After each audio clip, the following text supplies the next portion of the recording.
How to download and install Microsoft Teams on laptop. Hello everyone, this is Sabrina here to help you today. So without any further ado, let's get right into the video. So first open your preferred browser and then search for Microsoft Teams. And then simply go to download.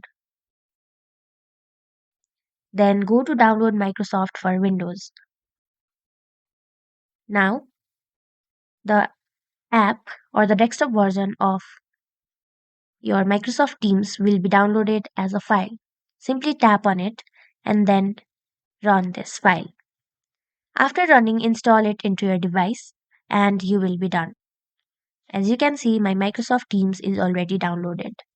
So that's it. Thank you for watching this video. Make sure to like, share and subscribe to our YouTube channel. If you got any questions, comment them down and I'll catch you in the next one.